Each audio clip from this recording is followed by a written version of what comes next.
King Fowley of the Seas, welcome to 69 Faces of Rock. How are you doing today? I'm doing fantastic. Good to see you, my brother. Okay. Nice Tigers of Pantang shirt. Thank you. Tell me about your shirt, by the way. Problem solved. That's right. Self-explanatory. Uh-huh. That versus that equals that. Thank you. Fun stuff. And we are here to talk about a brand new record. You want to show the album? Thrash Times at Ridgemont High. Now, Yes. okay, so all of you 1980s enthusiasts probably know the movie. Yes. Right? Directly inspired by the soundtrack. Looks just like it. Yes, absolutely. With the Nikes for the thrash movement. Okay. Did you face any problems from the makers of those? No, we just do what we do, man. We just kind of put it out there, and if you got a problem, come say something now. We just fucking threw it out there. I've had this idea for 25 years, since 1997, when we were doing Fearless, which is funny because where we are tonight, we're doing the 25th anniversary of Fearless, so this kind of matches in with everything. There's an idea I had. I said I want to do a bunch of 80s thrash songs and all this stuff. There's a great era in our lives, and especially for me, I can tell you, thrash means so much to me, especially the 80s thrash, and the bands on here were just very important to me and the guys in general. It finally got to happen fucking basically last year. COVID and all that stuff, we had to slow down and playing shows, so we got a chance to get in the studio more and stuff. We wanted to get some of the things we had ideas off the table, which we started with a Rotten to the Core 2, which was all hardcore and punk covers. We got that out of the way, then we said, well, let's go ahead and do the Thrash Times at Ridgemont High and do that too, and we did. And I'm very proud of this. Before we talk about the songs, how important was the movie for you? Fast Times at Ridgemont High? Yes. It's my favorite movie of all time. It absolutely is. It's a classic. It's just a certain time in my life that brings me back. I'm an East Coast guy, so I didn't really do the West Coast thing with the Valley Girls and all that kind of stuff, but it's totally relatable just because of high school and all that stuff. You know, the great times, the fucking chasing girls, the fucking getting stoned, all that kind of shit, getting in trouble and all that kind of crap, you know, and all the lines in the movie. Classic characters, you know, Spicoli, Mike Damone was my favorite guy. Yo, rat, you really got a ace the jacket. Anyway, it's a fantastic movie, and it meant the world to me. And I just thought Thrash Times at Ridgemont High, it lines up because a lot of kids went to high school with thrash, you know. It was something they wrote on their notebooks and all that kind of stuff. It was part of it. We were all that age. We all had the high top Nikes. Most of us did. And that's kind of what it means. So let's talk about the songs. Sure. I believe every single song has a story here. So go through the songs and tell us why. Well, Whiplash, Spit on Your Grave, starts this whole thing off. It's the greatest record of all time is when it comes to thrash for me is Power and Pain. It's the best. The power trio, these motherfuckers got it all. Tony, and Tony knew what they were doing. And it was hard I didn't know if I wanted to do Spit on Your Grave or Message in Blood. I almost did them both. They almost got 2 songs from me. But it was definitely going to be the lead-off song as far back as 97. It was one that was absolutely going to make the record. The best thrash record of all time, in my opinion, is Whiplash, Power and Pain. Thank you. Blessed Death.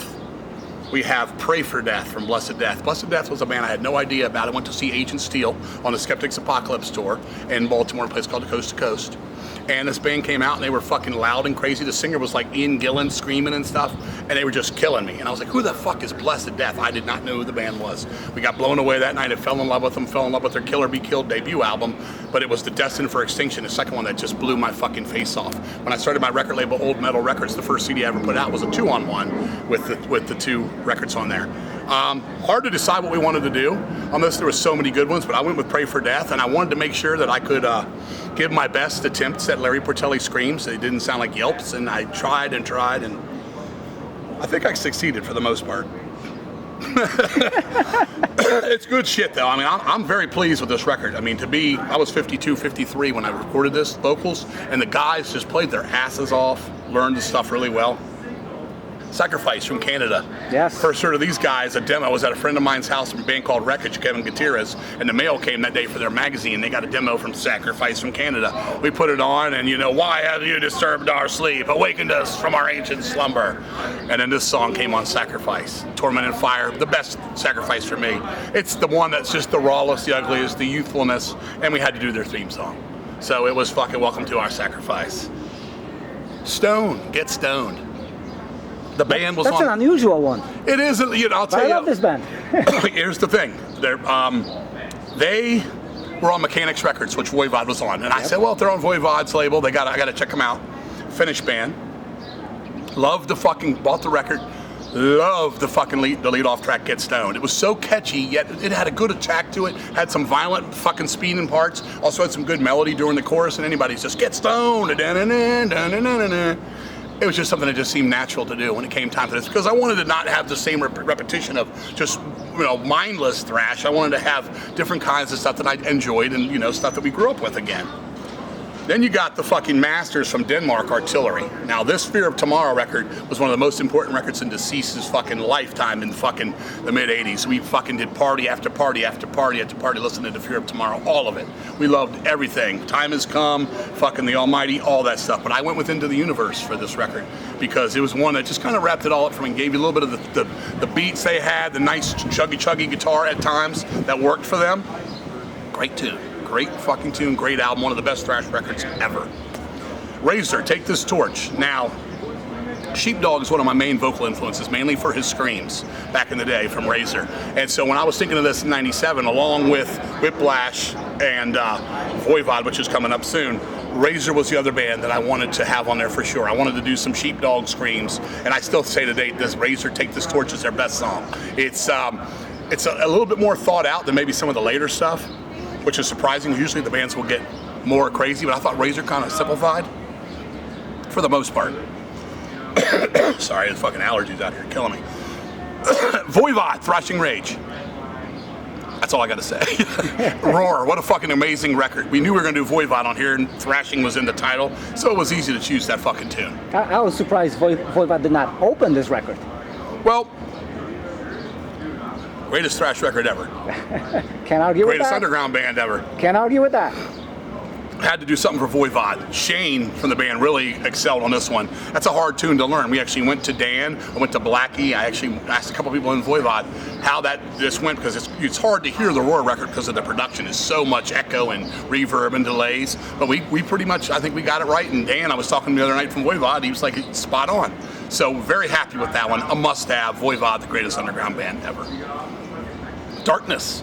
Now, you think you're going to go Creator, Sodom, the big three, never was a Destruction guy. But I wanted to bring something else. We've done our Creator covers, we've done our Sodom covers on other things before. We did Tormentor, we did fucking Witching Metal from Sodom before.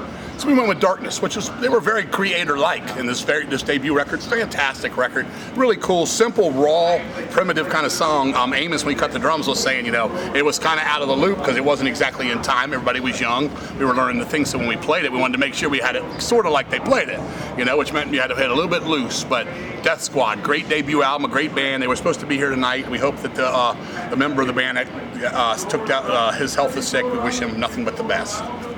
Then you got Cyclone. What a fucking record from Belgium. Fucking, you're in the grip of evil. We had to do something from this record. These guys were great. This record popped up on, I had the demo, I hadn't played it yet. But I fucking found this record, just hit me in the store one day with the weird fucking skull and the fucking thing on the eye. And I was like, we're doing Cyclone, we're doing fucking Cyclone, and it was in the grip of evil. There was so many to choose from. Fighting the Fatal, could have done that, could have done Incest Love. Anything off the first record is essential. I've been talking with those guys. We're hoping to get those guys come to America sometime and fucking do some shows with us. Super cool guys, back at it, fucking great. Look out for them. Rigor Mortis, Demons. Now, a friend of mine, Eddie Boyd, he used to run a magazine called Sick Thrash from an old Deceased title. He bought this record on a whim at the Waxy Maxie's, the record store in Virginia, and he brought it back, and I was expecting it to be kind of goofy. I thought the artwork was, I was like, well, it's a skull and crossbones. It's on a major label. Is this going to be something they're just trying to cash in on Slayer and all the kind of bands of the time? But we put that fucking record on, and fucking Demons led off this fucking thing and blew my fucking face off. All of it is just so fucking good.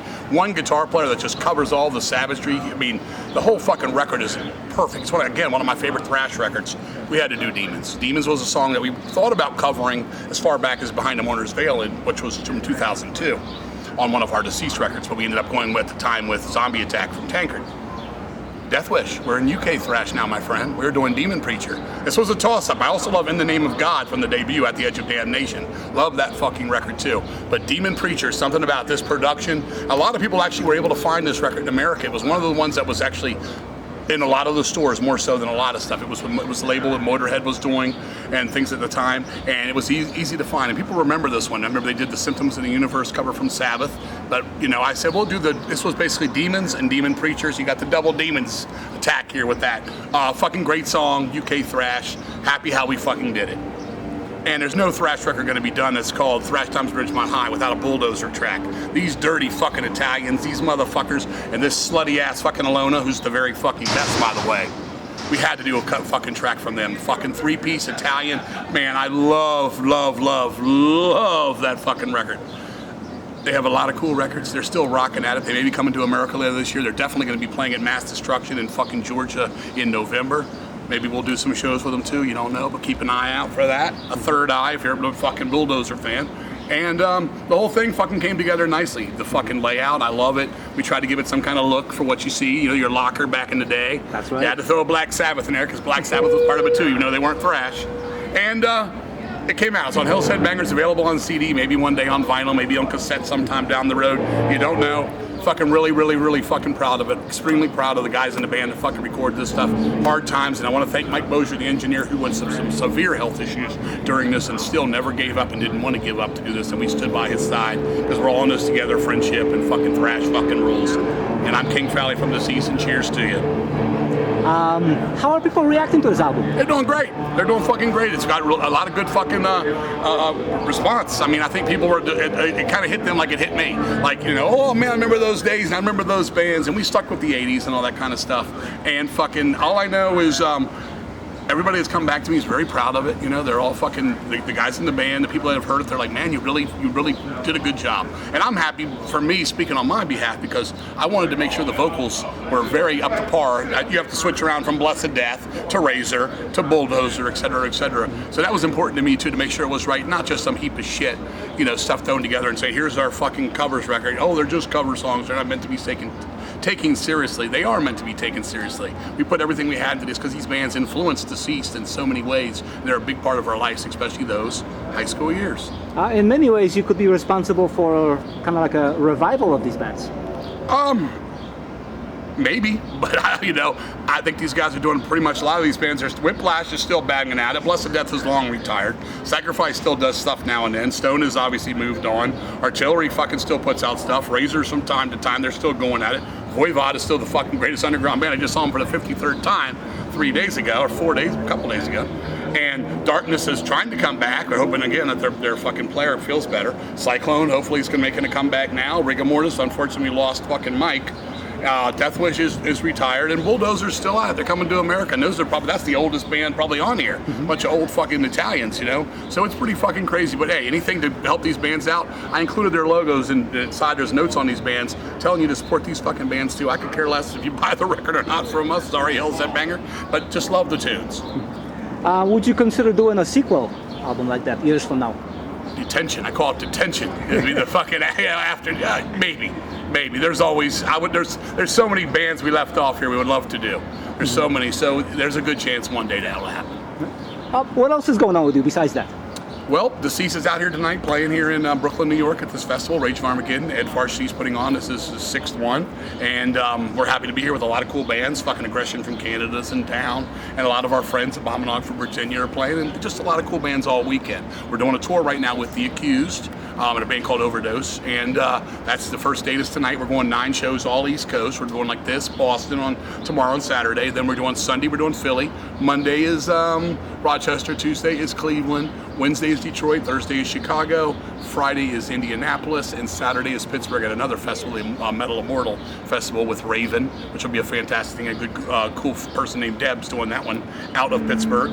We're working on a new Deceased record, which is called Children of the Morgue. It'll be on Hill's Headbangers. It's still a good ways off, but we're definitely moving on that. And we're going to be playing a bunch of shows and doing all weekend to fucking just keep doing what we do. You know, it's been a crazy world for a while, and it is what it is, but we're out here doing what we got to do to fucking make our hearts keep beating fast and loud and wild and mean. Thank you. Thank you, buddy, for everything.